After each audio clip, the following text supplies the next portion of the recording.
In a world where the loudest voices often get the most attention, sometimes the quietest person in the room holds the most power. What you're about to read is the extraordinary true story of Sarah Chen, a soft-spoken girl who faced years of mockery and dismissal, only to rise to become one of the most feared names in modern aerial combat. This isn't just another underdog story. This is about how one person's unwavering determination transformed her from a target of ridicule into a legend that made even the most elite F-22 Raptor pilots fall silent when her call sign echoed through their headsets.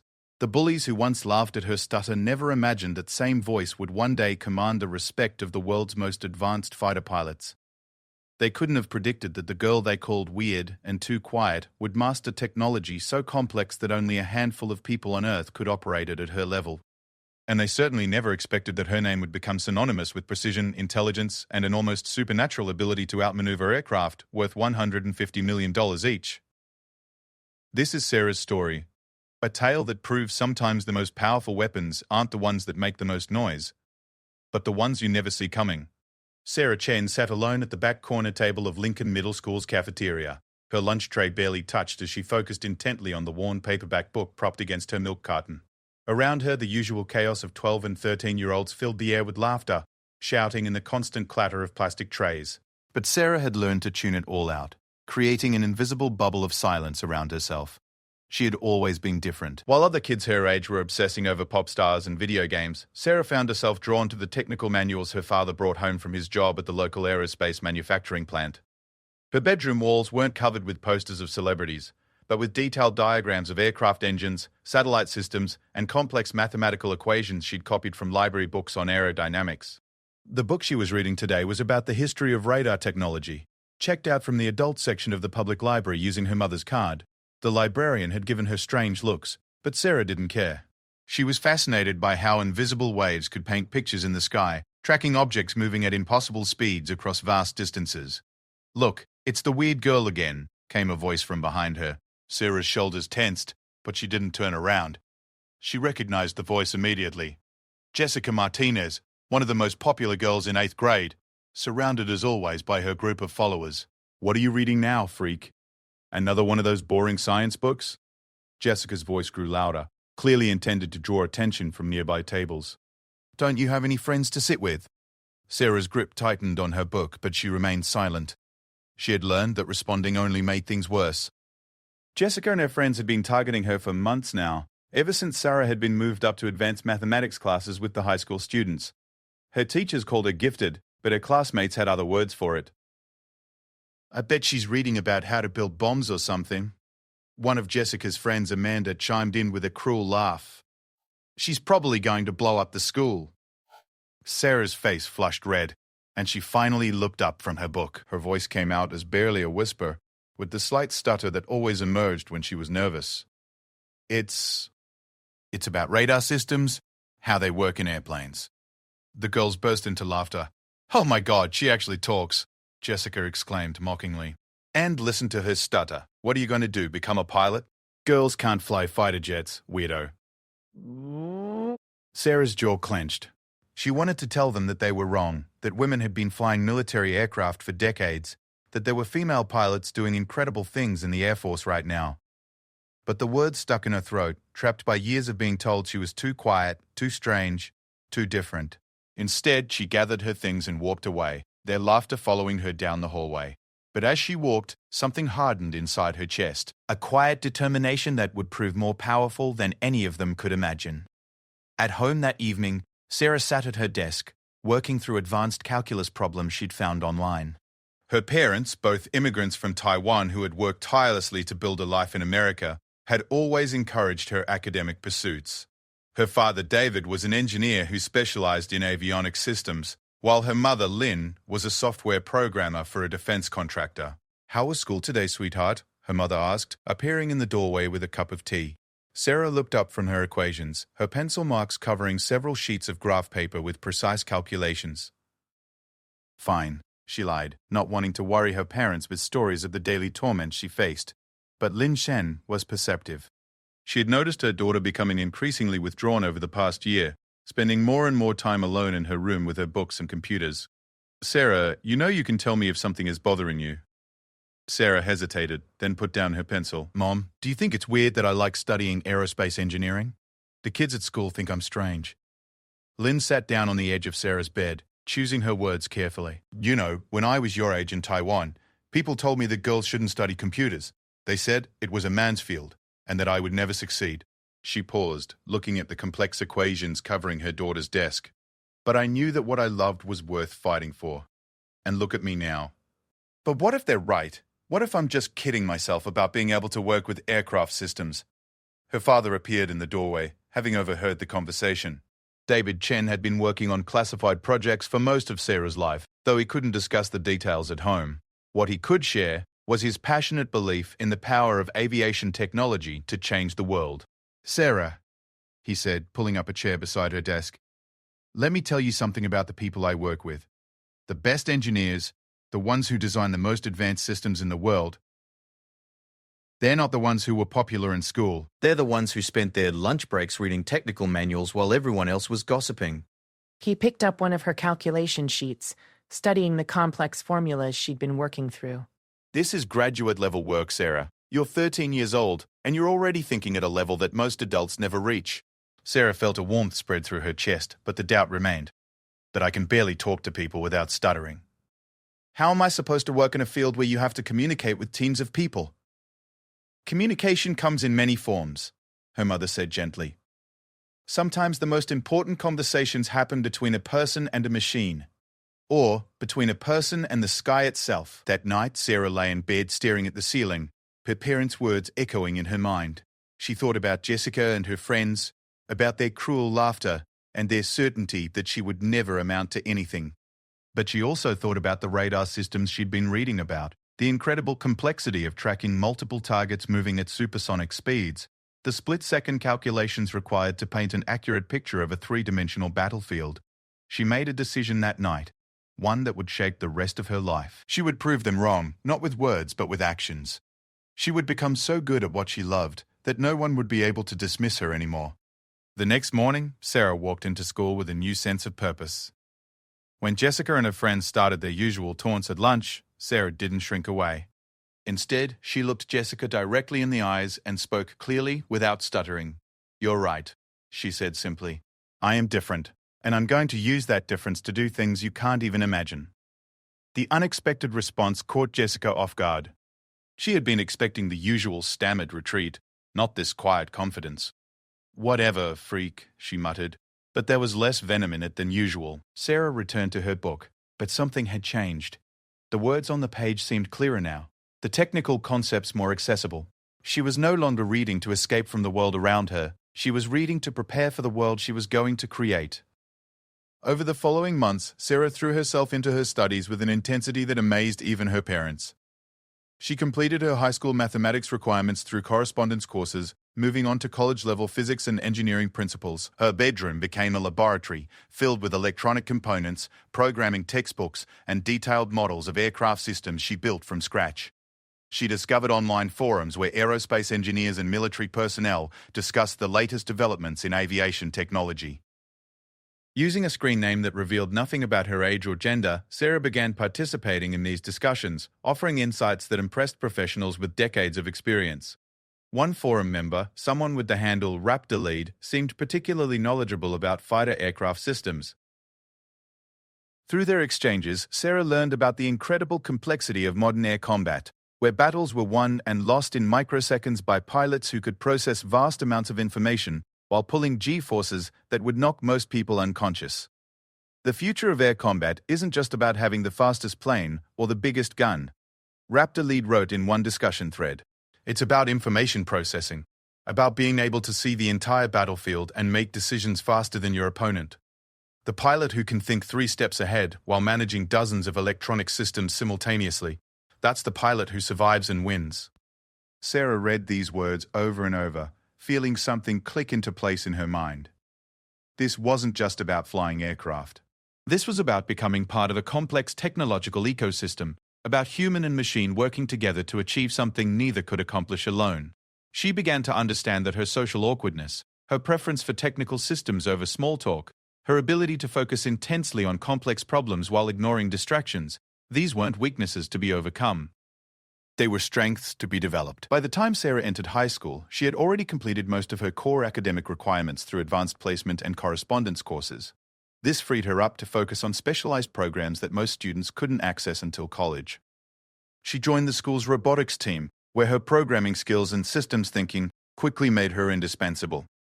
She took flying lessons at the local airport, not because she necessarily wanted to be a pilot, but because she wanted to understand how aircraft actually felt and responded in real-world conditions. Her flight instructor, a retired Air Force colonel named Robert Hayes, was initially skeptical about teaching a 15-year-old girl who barely spoke above a whisper. But during their first lesson, as Sarah smoothly executed a series of basic maneuvers while simultaneously monitoring multiple instrument readings, his skepticism turned to amazement. "You have an instinct for this," he told her after they landed. "I've taught hundreds of students, and I've never seen someone process flight information this naturally." Sarah smiled, one of her rare, genuine smiles. "It's just like the simulations I've been running at home, except with more variables to track." "Simulations?" Hayes asked, intrigued. Sarah explained how she had built her own flight simulator using military-grade software she had found online, programming in real-world weather conditions, equipment failures, and combat scenarios. She had been flying virtual missions for years, honing her skills in situations that would challenge even experienced military pilots. Hayes stared at her for a long moment. "Sarah, have you ever considered a career in military aviation?" The question hung in the air between them. Sarah thought about Jessica and her friends, about their laughter when she had mentioned fighter jets years ago in the cafeteria. She thought about all the people who had told her she was too quiet, too different, too strange to succeed in a world built for extroverts and conformists.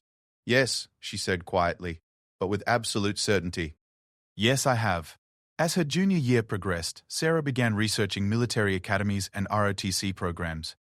She learned about the rigorous selection processes for pilot training, the physical and mental demands that eliminated the vast majority of applicants. But she also learned about new roles emerging in modern warfare, positions that required exactly the kind of skills she had been developing. Unmanned aerial vehicles were becoming increasingly sophisticated, controlled by operators who never left the ground, but whose decisions affected battles on the other side of the world. Electronic warfare specialists worked with systems so classified that their very existence was often denied by official sources. Sarah realized that the future of warfare wouldn't just be about the lone wolf fighter pilot engaging in aerial dogfights. It would be about integrated systems, about operators who could manage multiple aircraft simultaneously, about the seamless fusion of human intuition and machine precision. And she was going to be part of that future. The girl who had once been mocked for her interest in radar systems was about to embark on a journey that would take her to the very cutting edge of military aviation technology. The quiet teenager, who couldn't speak up for herself in a school cafeteria, was developing skills that would soon make her one of the most formidable opponents any enemy pilot could face. But first, she had to survive high school, earn her way into the most competitive military programs in the world, and prove that sometimes the most dangerous weapons are the ones you never see coming. The transformation had begun, but Sarah Chen's real story was just getting started. Sarah Chen's acceptance letter to the Air Force Academy arrived on a grey February morning during her senior year of high school. Her hands trembled slightly as she opened the official envelope, knowing that her entire future hinged on the words printed on the letterhead inside. "Congratulations, Miss Chen. The United States Air Force Academy is pleased to offer you admission to the class of 2019. She read the sentence 3 times before the reality sank in.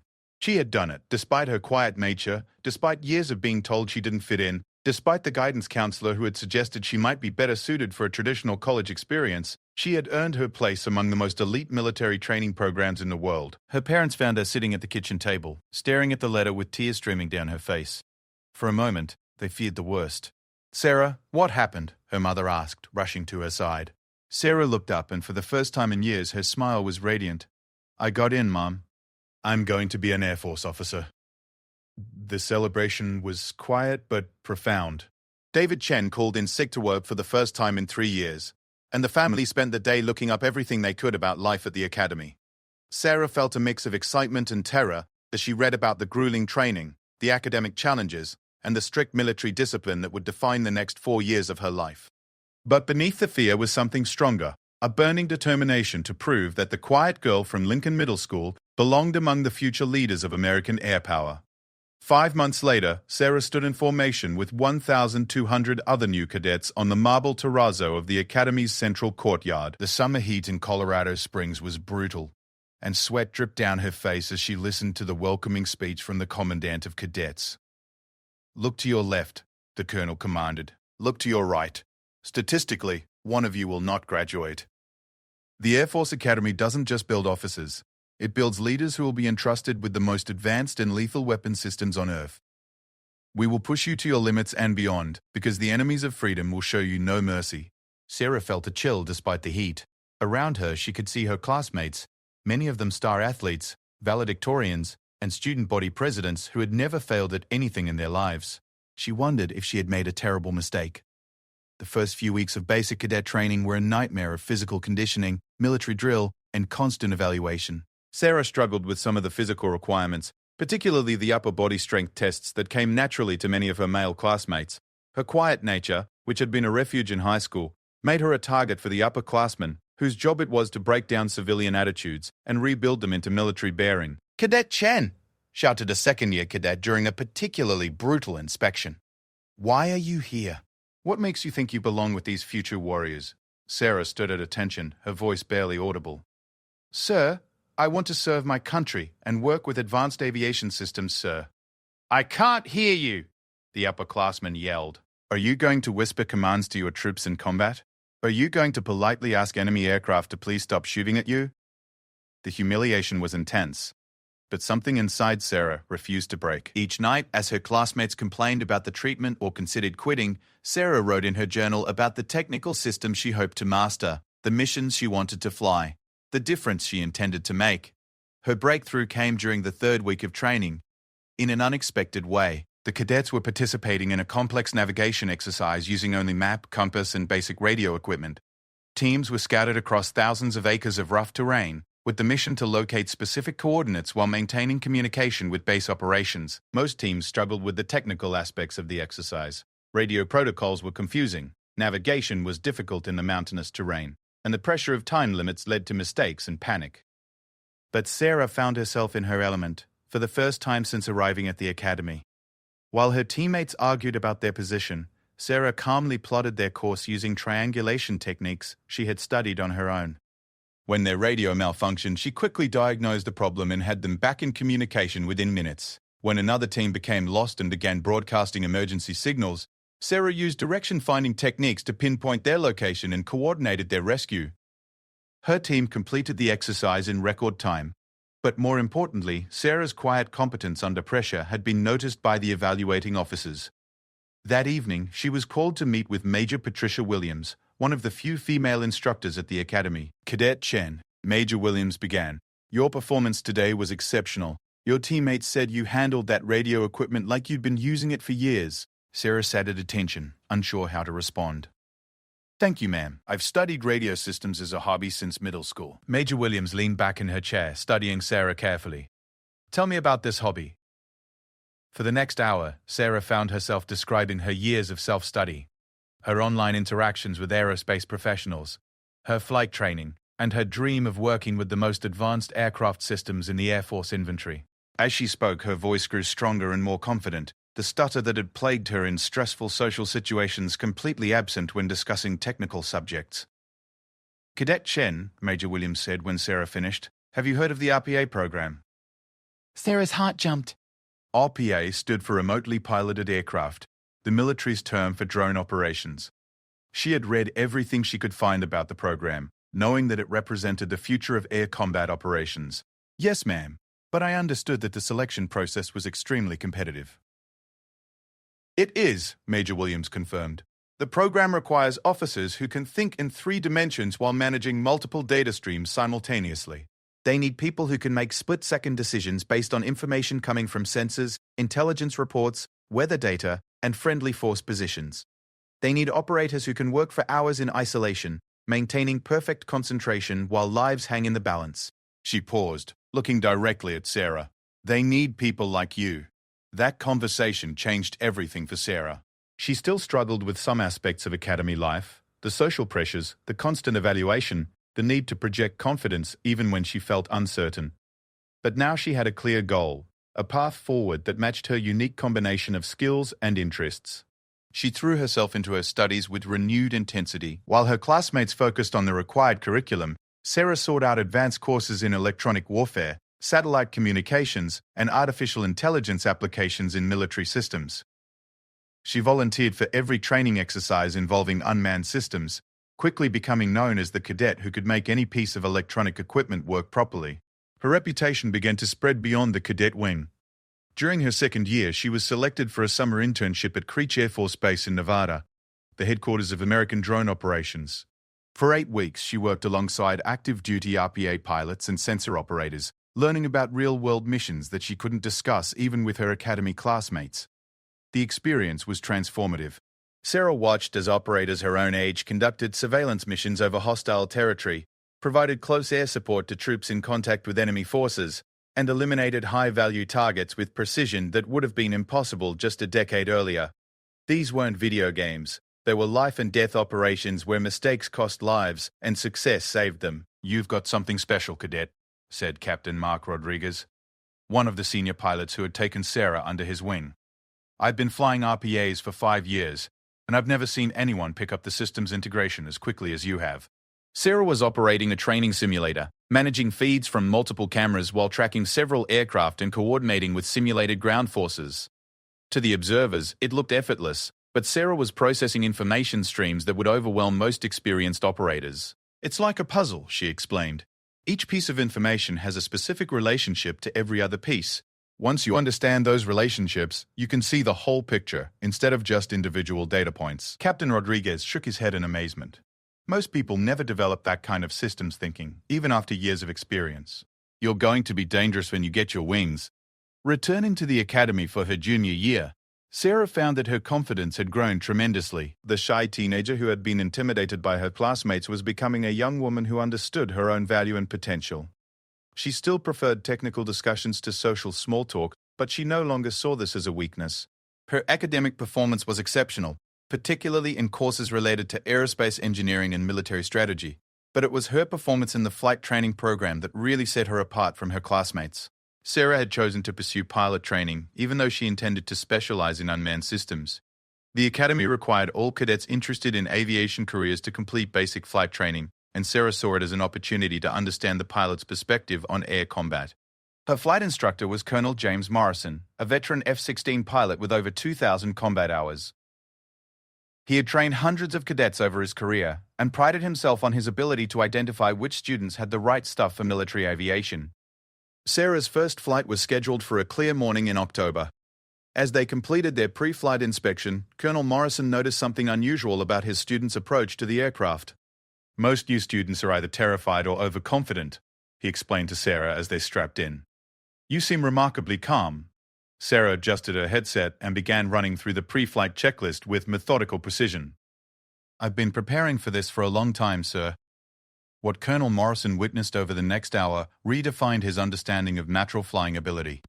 Sarah didn't just fly the aircraft, she seemed to merge with it. Her control inputs were smooth and precise, her situational awareness was exceptional, and her ability to maintain aircraft control while processing radio communications and navigation information was unlike anything he had seen from a first-time student. "Take us through some basic aerobatic maneuvers," he instructed, expecting the usual tentative responses of a new pilot. Instead, Sarah smoothly rolled the aircraft through a series of loops, rolls, and climbs that demonstrated not just technical skill, but an intuitive understanding of how the machine responded to control inputs. When she brought them back to level flight, she wasn't breathing hard or showing any signs of stress. "Cadet Chen," Colonel Morrison said carefully, "have you flown this aircraft before?" "No, sir," Sarah replied, "but I've been running simulations of this exact model for 3 years. The only difference is the G-forces and the engine noise." That afternoon, Colonel Morrison made a phone call that would change Sarah's trajectory at the academy. He contacted the head of the pilot training selection board and recommended that Sarah be evaluated for fighter aircraft training, despite her stated preference for unmanned systems. "Jem, I've been doing this for 20 years, Colonel Morrison told his colleague. "This cadet has skills that we can't afford to waste on anything less than our most advanced systems." The recommendation led to additional evaluations, more advanced simulator time, and eventually an invitation to spend part of her senior year at undergraduate pilot training. the Air Force's program for preparing new pilots for operational assignments. But Sarah had a different plan in mind. During her final semester at the academy, she received word that she had been selected for a highly classified program that was just beginning to recruit its first officers. The program had no official name and no public acknowledgement of its existence. What Sarah learned during her initial briefing made her realize that everything she had worked toward was about to come together in ways she had never imagined. The program combined manned and unmanned aircraft operations using technology so advanced that it wouldn't be publicly acknowledged for years. Officers in the program would control multiple aircraft simultaneously, directing swarms of drones while piloting manned fighters, integrating intelligence from sources across the globe to create a real-time picture of the entire battlefield. It was exactly what she had been preparing for her entire life, even when she didn't fully understand what that preparation was leading to. Graduation day at the academy was emotional for Sarah in ways she hadn't expected.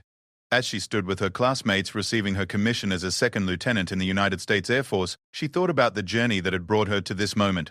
The quiet girl who had been mocked for reading technical manuals was now an officer in the world's most advanced Air Force, about to begin training on systems that represented the absolute cutting edge of military technology.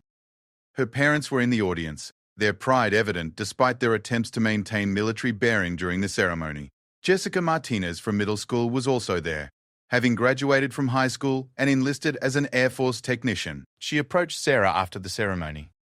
"I wanted to apologize," Jessica said, clearly uncomfortable, "for what I said in middle school about girls not being able to fly fighter jets." Sarah looked at her former tormentor, remembering the pain of those lunchroom encounters. But the anger was gone now, replaced by something that might have been pity.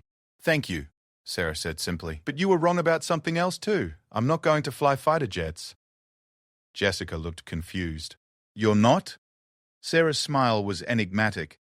"I'm going to do something much more interesting." 3 weeks later, Second Lieutenant Sarah Chen reported to a classified facility in the Nevada desert to begin the most advanced flight training program in the world. Her classmates were the top graduates from every major military academy and flight school, the absolute elite of American military aviation. But even among these exceptional officers, Sarah stood out. The quiet girl had found her voice, and that voice was about to become one of the most respected and feared in the business of aerial warfare. The transformation was complete. But Sarah's story was just beginning. In the skies above the Nevada desert, she was about to discover capabilities she had never imagined and develop skills that would make her name legendary among both allies and enemies. The girl who had once been laughed at for her technical interests was about to become the nightmare scenario that keeps enemy pilots awake at night. The classified facility in the Nevada desert looked unremarkable from the outside, just another collection of generic military buildings scattered across the flat landscape. But beneath the surface, it housed the most advanced flight training program on Earth, one so secret that most Air Force personnel had never heard of it. Lieutenant Sarah Chen stood in Briefing Room Delta 7 with 11 other newly commissioned officers, each of them having been hand-picked from thousands of candidates. The program they were about to enter had no official designation, but the instructors called it Phoenix Flight, a reference to the mythical bird that rises from ashes, reborn, and more powerful than before. The briefing officer was Colonel Rebecca Hayes, a woman whose career had been spent pushing the boundaries of what was possible in military aviation. Her presence commanded immediate respect, and when she spoke, her voice carried the authority of someone who had seen combat in ways that couldn't be discussed in public. "Ladies and gentlemen," Colonel Hayes began, "you are here because you represent the future of air combat operations. What you will learn in this program exists nowhere else on Earth. The aircraft you will fly, the systems you will master, and the missions you will conduct are classified at levels that require congressional approval to even acknowledge." Sarah felt her pulse quicken. Through all her years of preparation, all her studying and training, she had dreamed of moments like this. "Traditional air combat is becoming obsolete," the colonel continued. "Future battles will be fought by operators who can simultaneously control multiple aircraft across vast distances, integrating intelligence from satellites, ground sensors, and human agents to create a complete picture of the battlefield. You will learn to think in 4 dimensions, managing time as precisely as you manage space, altitude, and airspeed." The training began immediately. Sarah's first week involved learning to operate systems that wouldn't appear in regular Air Force units for another decade. She sat in simulators that replicated not just the flight characteristics of advanced aircraft, but the complete sensory experience of controlling multiple vehicles simultaneously. Her first instructor was Major David Kim, a soft-spoken officer who had transitioned from flying F-22 Raptors to this new generation of warfare. On their first training flight, he explained what made the Phoenix program different from traditional pilot training. In a regular fighter jet, you have one aircraft, one set of systems, one perspective on the battle, he said as they settled into the simulator. In Phoenix flight, you become the command center for an entire air operation. You'll control up to 6 unmanned aircraft while piloting your own manned fighter, all while coordinating with ground forces, satellite intelligence, and other air assets. Sarah's first simulation was overwhelming. Data streams flowed across multiple displays showing positions of friendly and enemy aircraft, weather conditions, fuel states, weapon loads, and intelligence updates from dozens of sources. Most students took weeks to even begin managing the information flow effectively. Sarah mastered it in 3 days. I've never seen anything like it, Major Kim reported to his superiors. Lieutenant Chen doesn't just process the information, she synthesizes it into strategic insights that most experienced commanders would miss. Her breakthrough moment came during a complex training scenario designed to simulate a real-world crisis. The exercise involved a hostage rescue operation deep in enemy territory, with multiple aircraft types, time-critical coordination requirements, and the constant threat of enemy air defenses. Sarah found herself controlling 2 reconnaissance drones, 3 attack drones, and a manned stealth fighter, all while providing tactical coordination for a special operations team on the ground. The scenario was designed to overwhelm students with competing priorities and impossible time constraints. But Sarah didn't see chaos. She saw patterns. The movement of enemy aircraft revealed gaps in their defensive coverage. The timing of their communications suggested shift changes in their command structure. The positioning of their ground forces indicated supply routes that could be exploited. Within the first 10 minutes of the exercise, Sarah had identified the optimal attack sequence, coordinated a diversion that pulled enemy forces away from the target area, and positioned her assets for a simultaneous strike that would neutralize the primary threats while creating an escape corridor for the rescue team.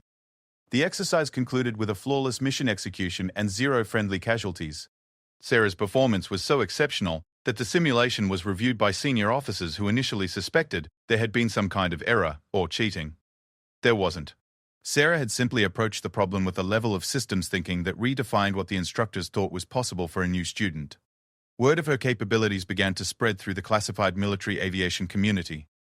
By her 3rd month in the program, Sarah was being consulted on the development of new tactics and procedures. Defense contractors sought her input on user interface designs for next-generation aircraft. Senior commanders asked her to evaluate classified intelligence assessments related to enemy capabilities, but it was during her first operational deployment that Sarah truly proved what she had become. The mission briefing came on a Thursday morning in October. Intelligence indicated that a high-value target, a terrorist leader responsible for multiple attacks on American forces, would be moving through a specific region in 72 hours. The target would be heavily defended, traveling in a convoy through terrain that made traditional attack approaches impossible. Sarah was selected to lead the mission, despite being the most junior officer in the squadron. Her call sign, which had been assigned seemingly at random, was Whisper, a reference to her quiet speaking voice that had amused her fellow trainees. None of them realized how appropriate the call sign would become. The mission required unprecedented coordination between multiple aircraft operating across a 1,000-mile area. Sarah would control a network of surveillance drones, attack drones, electronic warfare platforms, and aerial refueling assets, all while piloting an advanced stealth fighter that officially didn't exist. As she prepared for the mission, Sarah thought about the girl she had been just a few years earlier. The teenager who couldn't speak up in a school cafeteria was about to conduct one of the most complex military operations in modern history. The mission launched at 0300 hours. Sarah's aircraft lifted off from the classified Nevada facility and began a journey that would take her across 2 time zones and into airspace, where detection would mean not just mission failure, but potential international crisis. For the first 4 hours, Sarah flew in complete radio silence, her aircraft invisible to enemy radar systems. She monitored intelligence feeds from satellites and ground sources, tracking the movement of her target while positioning her unmanned assets for the optimal strike configuration. The enemy convoy consisted of 12 vehicles moving through a narrow mountain pass, protected by surface-to-air missile sites, fighter aircraft patrols, and electronic jamming systems designed to disrupt exactly the kind of coordinated attack Sarah was planning. But Sarah had spent years studying these defensive systems, understanding not just their capabilities but their limitations. She knew that the enemy's strength, their integrated air defense network, could be turned into a weakness if approached correctly. At 0847 hours, Sarah began her attack sequence. It started with her electronic warfare drones disrupting enemy communications at precisely the moment their fighter patrols were changing shifts. The confusion lasted only 90 seconds, but that was enough for Sarah to position her attack drones in the optimal strike positions. The actual engagement lasted less than 4 minutes. Sarah's drones struck the surface-to-air missile sites, her stealth fighter eliminated the enemy air patrol, and her surveillance platforms provided real-time battle damage assessment to confirm the destruction of the target convoy. By 0851 hours, the mission was complete. The target was eliminated. All American aircraft were safely out of enemy airspace, and there was no evidence that enemy forces even understood what had happened to them. The mission was so successful and so seamlessly executed that it took enemy intelligence analysts weeks to even realize they had been attacked by American forces. When they finally pieced together what had occurred, their assessment concluded that the attack must have been conducted by a large task force of aircraft and operators working in perfect coordination. They were wrong. It had been one person, sitting alone in a stealth fighter, conducting a symphony of destruction with the quiet precision that had always defined Sarah Chen. The success of the mission established Sarah's reputation within the classified military community. Her next assignments grew progressively more complex and sensitive. She conducted surveillance operations over hostile nations, coordinated rescue missions for downed pilots, and eliminated threats that couldn't be addressed through conventional military action. Her name began appearing in intelligence briefings at the highest levels of government. Enemy forces started developing specific procedures for countering the American operator they knew only by call sign, Whisper. Foreign military publications published articles analyzing her tactics, trying to understand how one person could achieve such devastating effectiveness. But perhaps the most telling recognition came from an unexpected source. During a classified briefing on enemy capabilities, Sarah learned that foreign air forces had begun training their pilots specifically to counter her methods. Her tactical approach had become so distinctive and so successful that entire military academies were developing curricula designed to produce pilots who might have a chance against her. The intelligence officer delivering the briefing included an intercepted communication from an enemy fighter pilot who had survived an encounter with Sarah's aircraft. The pilot's report to his commanders was brief but revealing. "We never saw her coming. Our radar showed nothing. Our communications were clean. Our defenses were fully operational. Then suddenly half our squadron was gone, and she was already disappearing beyond the horizon.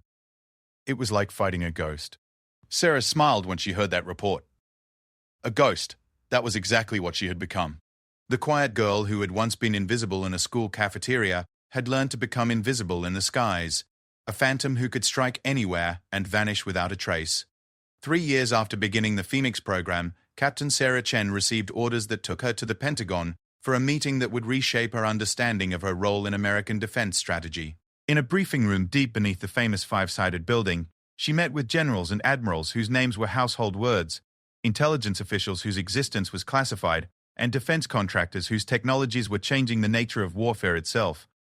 The meeting was about the future. America's enemies were developing their own advanced aircraft and electronic warfare capabilities. Traditional military advantages were eroding as technology became more widely available. The Phoenix program, and operators like Sarah, represented America's answer to these emerging threats. "Captain Chen," said General Patricia Morrison, the Air Force's highest-ranking female officer, "your success rate is unprecedented in the history of military aviation. In 18 months of operational deployments, you have completed 47 missions with a 100% success rate and 0 friendly casualties." Sarah sat at attention, uncomfortable with the praise. She had always seen her missions as technical problems to be solved, not achievements to be celebrated.